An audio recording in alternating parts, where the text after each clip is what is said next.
ಮುಂದುವರೆದ ಪ್ರತಿಭಟನೆ ಕಿಚ್ಚು. ಡಿವೈಎಸ್ಪಿ ಅಮಾನತಿಗೆ ಆಗ್ರಹಿಸಿ ಠಾಣೆ ಮುಂದೆ ಪ್ರತಿಭಟನೆ ನಡೆದಿದೆ. ಇಷ್ಟೇ ಮನವೊಲಿಸಿದ್ರೂ ಕೂಡ ಪ್ರತಿಭಟನಾಕಾರರು ಕೂತ ಜಾಗದಿಂದ ಕದಲ್ತಾ ಇಲ್ಲ. ಠಾಣೆ ಮುಂದೆನೆ ಊಟ ಮಾಡಿದ್ದಾರೆ ಹಿಂದೂ ಕಾರ್ಯಕರ್ತರು. ಡಿವೈಎಸ್ಪಿ ಮುರಳಿ ಅಮಾನತಿಗೆ ಆಗ್ರಹಿಸಿ ಬೆಳಗ್ಗೆಯಿಂದಲೂ ನಡೀತಾ ಇರೋ ಪ್ರತಿಭಟನೆ. ಬಿಎಚ್ಪಿ ಬಜರಂಗದಳ ಸೇರಿದಂತೆ ವಿವಿಧ ಹಿಂದೂ ಸಂಘಟನೆಗಳ ಕಾರ್ಯಕರ್ತರು ಧರಣಿ ಕೂತಿದ್ದಾರೆ. ಸ್ಟೇಷನ್ನ ಮುಂದೆನೆ ಊಟ ಮಾಡಿದ್ದಾರೆ. ಏನೇ ಮನವೊಲಿಕೆ ಪ್ರಯತ್ನ ಮಾಡಿದ್ರೂ ಸಹ ಕೂತ ಜಾಗದಿಂದ ಕದಲ್ತಾ ಇಲ್ಲ ಪ್ರತಿಭಟನಾಕಾರರು. ಪಾಂಡವಪುರ ಪೊಲೀಸ್ ಸ್ಟೇಷನ್ನ ಮುಂದೆ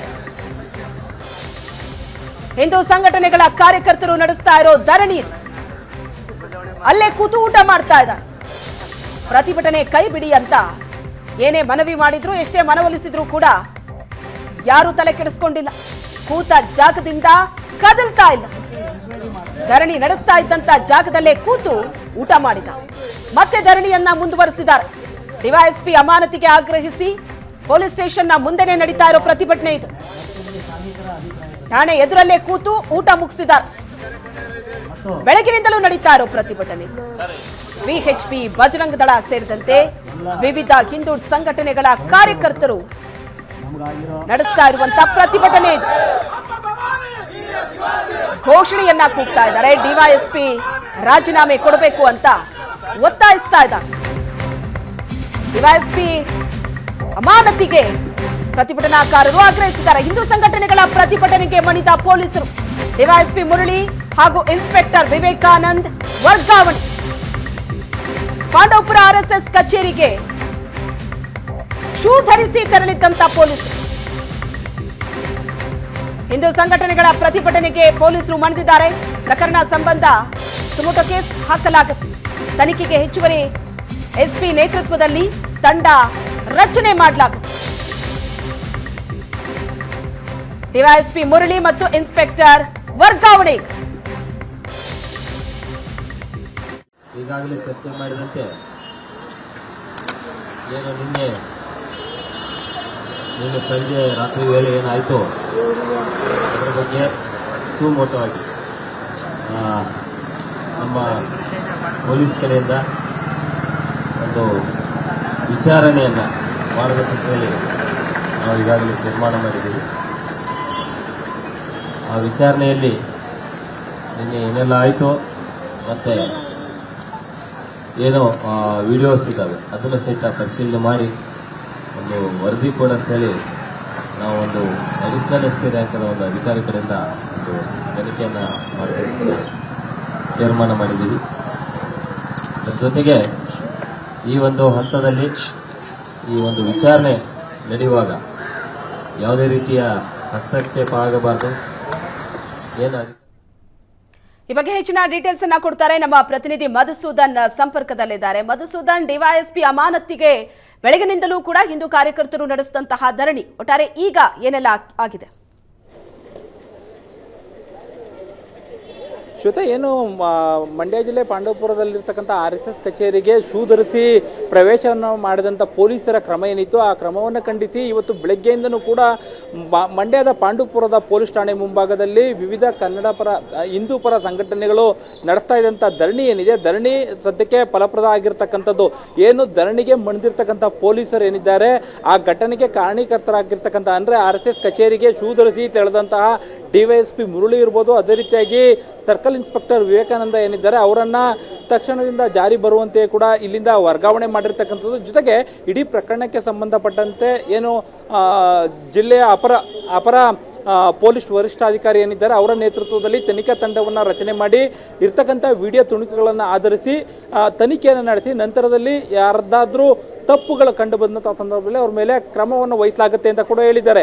ತನಿಖೆ ನಡೆಯುವವರೆಗೂ ಕೂಡ ಇರ್ತಕ್ಕಂಥ ಡಿವೈಎಸ್ಪಿ ಮತ್ತೆ ಏನು ಸರ್ಕಲ್ ಇನ್ಸ್ಪೆಕ್ಟರ್ ಇದ್ದಾರೆ ಅವರನ್ನ ತಕ್ಷಣದಿಂದಲೇ ಕೂಡ ಜಾರಿಗೆ ಬರುವಂತೆ ಅಂದರೆ ವರ್ಗಾವಣೆಯನ್ನ ಈ ಒಂದು ಸ್ಥಳದಿಂದ ವರ್ಗಾವಣೆಯನ್ನ ಮಾಡಿ ಆದೇಶವನ್ನ ಮಾಡಿರ್ತಕ್ಕಂಥದ್ದು. ಯಾವಾಗ ಪೊಲೀಸ್ SP ಅವರು ಈ ಒಂದು ಆದೇಶವನ್ನ ಹೇಳಿದ್ದಾರೆ ಆಗ ತಕ್ಷಣದಲ್ಲಿ ಹಿಂದೂ ಪರ ಸಂಘಟನೆಗಳು ಸದ್ಯಕ್ಕೆ ತಮ್ಮ ಧರಣಿಯನ್ನ ಕೈಬಿಟ್ಟಿರ್ತಕ್ಕಂಥದ್ದು. ಅಂದ್ರೆ RSS ಕಚೇರಿಗೆ ಶೂ ಧರಿಸಿ ಬಂದಿರತಕ್ಕಂಥದ್ದು ಅಕ್ಷಮ್ಯ ಆಗಿರ್ತಕ್ಕಂಥದ್ದು. ತನಿಖೆಯಲ್ಲಿ ಅವರ ಮೇಲೆ ಅವರ ತಪ್ಪು ಅಂತೇಳಿ ತಿಳಿದ ತಕ್ಷಣವೇ ಕೂಡ ಅವರ ಅಮಾನತಾಗಬೇಕು, ಅವರ ಮೇಲೆ ಶಿಕ್ಷೆ ಆಗಬೇಕು. ಮುಂದುವರೆದು ಪೊಲೀಸರು ಸದ್ಯಕ್ಕೆ ಈ ಒಂದು ಪ್ರತಿಭಟನೆಯನ್ನು ನಿಲ್ಲಿಸುವಂಥ ಕಾರಣಕ್ಕಾಗಿ ಈ ಹೇಳಿಕೆಗಳನ್ನು ಕೊಟ್ಟು ಮುಂದೆ ಏನಾದರೂ ಕೂಡ ಅವ್ರ ಮೇಲೆ ಯಾವುದೇ ಕ್ರಮವನ್ನು ವಹಿಸದೇ ಇದ್ರೆ ನಮ್ಮ ಪ್ರತಿಭಟನೆಯನ್ನು ಬೇರೆ ಲೆವೆಲ್ಗೆ ತೆಗೆದುಕೊಂಡು ಹೋಗ್ತೀವಿ ಅಂತಲೂ ಕೂಡ ಸದ್ಯಕ್ಕೆ ಹಿಂದೂಪರ ಸಂಘಟನೆಗಳು ಹೇಳಿದ್ದಾರೆ. ಒಟ್ಟಾರೆಯಾಗಿ ಹೇಳೋದಾದ್ರೆ ಬೆಳಗ್ಗೆಯಿಂದ ಏನು ಪಾಂಡವಪುರ ಪೊಲೀಸ್ ಠಾಣೆ ಮುಂಭಾಗದಲ್ಲಿ ಹಿಂದೂ ಕಾರ್ಯಕರ್ತರ ಧರಣಿಯನ್ನು ನಡೀತಾ ಇತ್ತು. ಧರಣಿಗೆ ಸದ್ಯಕ್ಕೆ ಪೊಲೀಸರು ಮೊನ್ನಂತೆ ಕಂಡು ಬಂದಿದೆ. ತಕ್ಷಣದಿಂದ ಜಾರಿಯಾಗುವಂತೆ ಇಬ್ಬರು ಅಧಿಕಾರಿಗಳೇನಿದ್ರು ಅವ್ರನ್ನ ಪಾಂಡವಪುರದಿಂದ ವರ್ಗಾವಣೆ ಮಾಡಲಾಗಿದೆ. ಶ್ವೇತಾ. ಓಕೆ ಮಧುಸೂದನ್, ನೀನು ನಾಗಮಂಗಲಕ್ಕೆ ಭಾಸ್ಕರ್ ರಾವ್ ಭೇಟಿ ನೀಡಿದಂತ ಸಂದರ್ಭದಲ್ಲಿ ಮಹಿಳೆಯರು ಏಕವಚನದಲ್ಲೇ ಬೈದಿದ್ದಾರೆ ಸಚಿವ ಚಲುವರಾಯಸ್ವಾಮಿ ವಿರುದ್ಧ. ಸೊ ಏನೇನು ಮಾತಾಡಿದ್ರು ಆ ಸಂದರ್ಭದಲ್ಲಿ?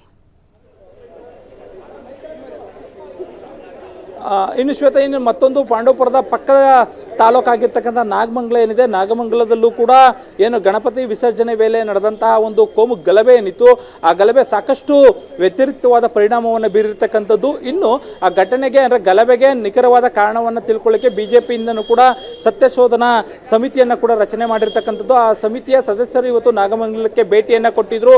ಮೊದಲಿಗೆ ಏನು ಅಶ್ವಥ್ ನಾರಾಯಣ್ ಅವರು ಇರ್ಬೋದು, ಅಶ್ವಥ್ ನಾರಾಯಣ್ ಮತ್ತೆ ನಾರಾಯಣಗೌಡ ನೇತೃತ್ವದಲ್ಲಿ ಮೊದಲ ತಂಡ ಬಂದಿತ್ತು. ಅದರ ಜೊತೆಗೆ ಈಗ ಭಾಸ್ಕರ್ ರಾವ್ ಅವರು ಕೂಡ ಆ ಸ್ಥಳದಲ್ಲೇ ನಿಂತು ಪ್ರತಿ ಸ್ಥಳಗಳಲ್ಲೂ ಕೂಡ ಅಂದರೆ ಏನು ಗಲಭೆ ಆಗಿರ್ತಕ್ಕಂಥದ್ದು, ಬೆಂಕಿ ಹಚ್ಚಿರ್ತಕ್ಕಂಥ ಸ್ಥಳಗಳೇನಿವೆ ಆ ಸ್ಥಳಗಳಿಗೆ ಭೇಟಿ ಕೊಟ್ಟಿರ್ತಕ್ಕಂಥದ್ದು. ಅದೇ ರೀತಿಯಾಗಿ ಏನು ಬದ್ರಿಕೊಪ್ಪಲು ಗ್ರಾಮ ಇದೆ ಅಂದರೆ ಗಣೇಶ ಉತ್ಸವವನ್ನು ಮಾಡ್ತಾ ಇದ್ದಂಥ ಗ್ರಾಮ ಏನಿತ್ತು ಆ ಗ್ರಾಮಕ್ಕೂ ಕೂಡ ತೆರಳಿರ್ತಕ್ಕಂಥದ್ದು. ಆ ಗ್ರಾಮಕ್ಕೆ ತೆರಳದಂಥ ಸಂದರ್ಭದಲ್ಲಿ ಅವರು ಒಂದು ವಿಚಾರವನ್ನು ನೋಟಿಫೈ ಮಾಡಿರ್ತಕ್ಕಂಥದ್ದು. ಇಲ್ಲಿ ಸಾಕಷ್ಟು ಯುವಕರನ್ನ ಬಂಧಿಸಿದ್ದಾರೆ ಪೊಲೀಸರು. ಆದರೆ ಯುವಕರು ಗ್ರಾಮದಲ್ಲಿ ಒಬ್ರು ಕೂಡ ಇಲ್ಲದೆ ಇರ್ತಕ್ಕಂಥದ್ದು. ಉಳಿದಿರ್ತಕ್ಕಂಥ ಯುವಕರೇನಿದ್ದಾರೆ ನಮ್ಮನ್ನು ಕೂಡ ಎಲ್ಲಿ ಬಂಧಿಸ್ತಾರೋ ಅನ್ನೋ ಒಂದು ಕಾರಣಕ್ಕಾಗಿ ಇಲ್ಲಿಂದ ತಲೆಮರೆಸಿಕೊಳ್ಳುವಂತ ಕೆಲಸವನ್ನ ಮಾಡಿದ್ದಾರೆ. ಪೊಲೀಸರು ಇಲ್ಲಿ ಅಮಾಯಕರನ್ನು ಬಂಧಿಸ್ತಾ ಇದ್ದಾರೆ ಅಂತೇಳಿ ವಿಚಾರ ಇದಲ್ಲ. ಅಲ್ಲಿ ಏನು ಅವರು ಸಂತ್ರಸ್ತರ ಮನೆಗೆ ಹೋಗಿ ಭಾಸ್ಕರ್ ಅವರು ಭೇಟಿ ಮಾಡಿ ಮಾತುಕತೆ ಆಡ್ತಾ ಇದ್ರು. ಅಲ್ಲಿದ್ದಂತಹ ಮಹಿಳೆಯರು, ಅವರ ಪೋಷಕರು ಏಕವಚನದ ಪದಗಳನ್ನು ಬಳಕೆ ಮಾಡಿರ್ತಕ್ಕಂಥದ್ದು. ಇಡೀ ಘಟನೆ ಆಗ್ಲಿಕ್ಕೆ ಏನು ಸಚಿವರಾಗಿರ್ತಕ್ಕಂಥ ಚಲುವರಾಯಸ್ವಾಮಿ ಅವರೇ ಕಾರಣ ಆಗಿರ್ತಕ್ಕಂಥದ್ದು. ಇಲ್ಲಿ ಯಾರನ್ನೋ ತುಷ್ಟೀಕರಣ ಮಾಡಲಿಕ್ಕೆ, ಯಾರನ್ನೋ ಮೆಚ್ಚಿಸ್ಕೊಳ್ಳಿಕ್ಕೆ ನಮ್ಮ ಅಮಾಯಕ ಮಕ್ಕಳೇನಿದ್ದಾರೆ ಅವರುಗಳನ್ನ ಜೈಲಿಗೆ ಕಳಿಸುವಂತ ಕೆಲಸವನ್ನ ಮಾಡಿದ್ದಾರೆ ಅಂತೇಳಿ ಸಚಿವರ ಮೇಲೆ ಏಕವಚನದ ಪದಗಳನ್ನ ಪ್ರಯೋಗ ಮಾಡಿರ್ತಕ್ಕಂಥದ್ದು ಸದ್ಯಕ್ಕೆ. Shweta. Yes, thank you Madhusudan ನಿಮ್ಮೆಲ್ಲ ಡೀಟೇಲ್ಸ್ಗೆ.